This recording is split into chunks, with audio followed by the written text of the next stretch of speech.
Mr. Speaker. Tonight the country is facing great challenges. The challenges of Obamacare, of runaway spending here in Washington, and of our fiscal crisis that's increasing our debt over and over again. Now is the time for solutions, and now is the opportunity that we have to get things right and to turn things around. I'm looking forward tonight to visiting with my colleagues about the challenges we have before us as well as the opportunities.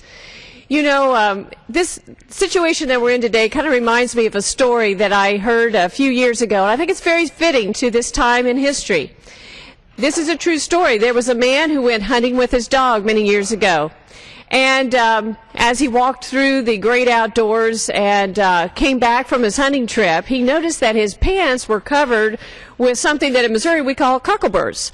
And if you're not from Missouri or that part of the country, it's basically a weed and it leaves very prickly seed pods that are about the size of a dime, and they will stick to anything from your clothes to your pet's fur or anything else that happens to brush against it as it passes by the weed.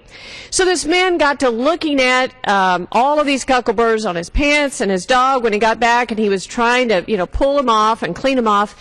And then he stopped a minute and got to look at that cockleburr, and he got to thinking, what is it that causes this cockleburr to stick so well?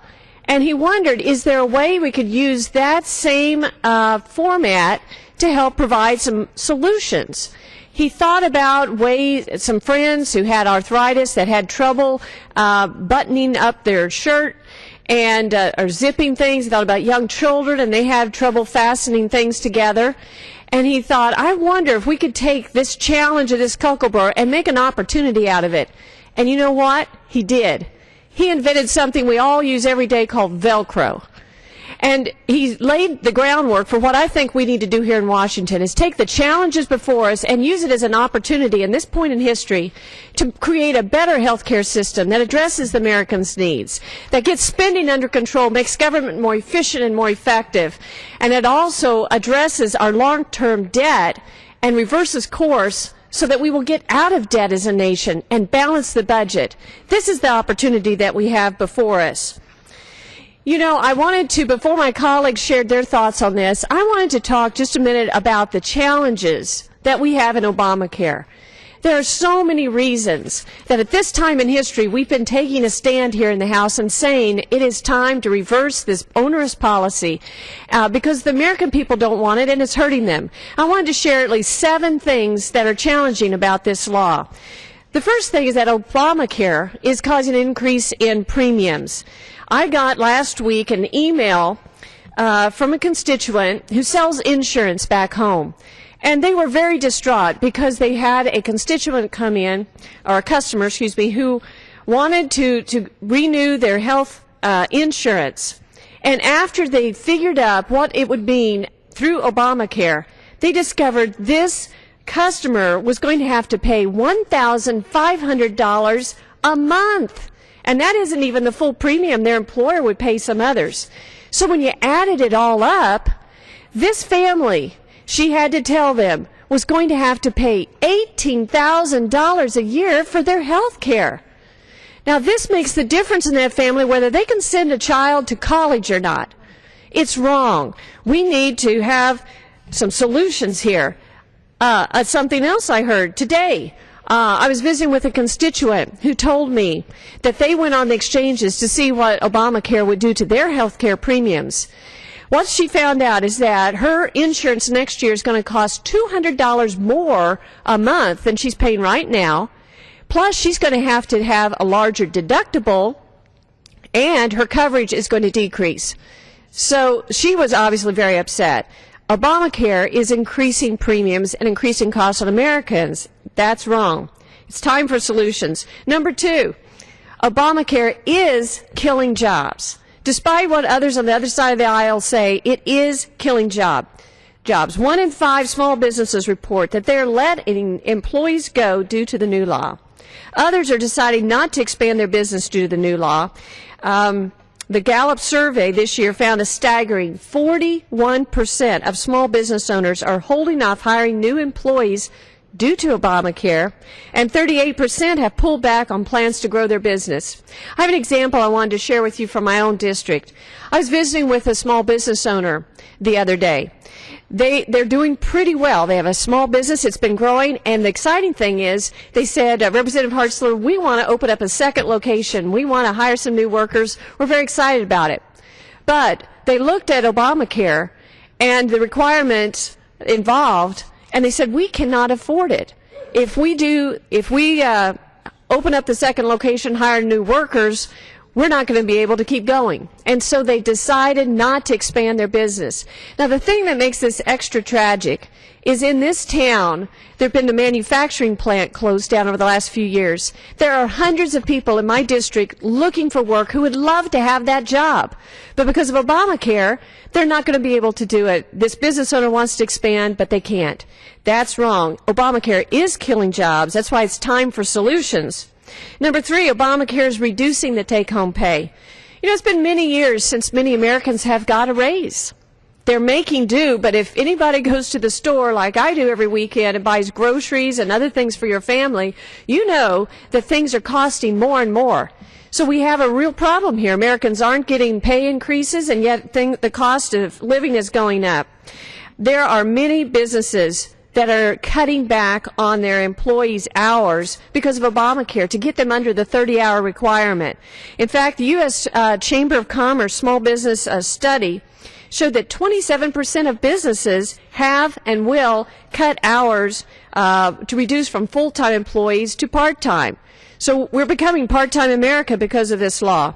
Just today, I got an email from a large business owner in Missouri. And here's what they said. It validates this very point. It says, as one of the largest outstate employers in Missouri, we are not expanding or hiring. Our health insurance costs will increase by an estimated $800,000 in 2014 due to Obamacare. Despite significant reductions in coverage for our employees and reducing hours to less than 30 hours per week where we can. Our taxes have gone up, regulations are overwhelming, there's no end in sight. It is happening. Number 4, Obamacare is jeopardizing our personal security and our privacy. How would you like to have your Social Security number made available to everybody? According to an August 7th Forbes magazine article, it says, in order for Obamacare to work, the government will need to know a lot about your financial, medical, employment situation, and this could very well, Obamacare's exchanges, end up illegally exposing Americans' private records to hackers and criminals. Just last week, when Obamacare went online, McAfee, which is one of the nation's premier internet security companies, they tweeted out that Obamacare is a hacker's dream. This is very, very concerning. It's clearly time for solutions. 5, Obamacare is simply not working. I'm sure many of you have heard the news reports. This is just a 4-page outline of all the different headlines from around the country about how this is not working. Florida, it says the glitches in this new electronic health care sign-up system almost began immediately and they never let up. Missouri, it says, but in Kansas and Missouri is more in a fizzle than a bang. North Dakota says that he and his staff were monitoring the federal website Tuesday but were unable to access it. West Virginia says 10 hours later, after 2 attempts at signing up and 1 45-minute call with a federal agent, technical glitches have prevented a 60-year-old grandfather from purchasing a plan. It goes on and on. There are real problems there. Thank you, Alexis. And Obamacare is unfair. You know, President Obama has exempted big business from having to comply with Obamacare for a year, and he's granted over 1,300 waivers. Yet he hasn't given a waiver to the hardworking American public who deserves it. That is not fair. And lastly, something that a lot of people don't know, but a lot of people care about, or should care about, is that Obamacare uses tax dollars to pay for abortions for the first time, and it hides the fact that people will be paying for abortions in their monthly bill. Here's how it works. The law says that at least one policy in every exchange has to cover abortion. But it also says, the law says, that they can only disclose that as part of the huge summary of benefits and all the fine print that is there at only the time of initial sign-up. So many people right now are going online and they're looking, they've got these policies that come up, there's all these fine print. They don't even know that that policy includes abortion. Well, Obamacare is going to have subsidies to help people pay for their premium. That subsidy comes from our tax dollars. Many Americans do not want their hard-earned tax dollars to go and pay for abortion, yet it will. And sadly, the people many times will not even know if their policy has abortion or not. There are many Americans who support life, and when they go to buy it directly, they will not know. But inside the bill,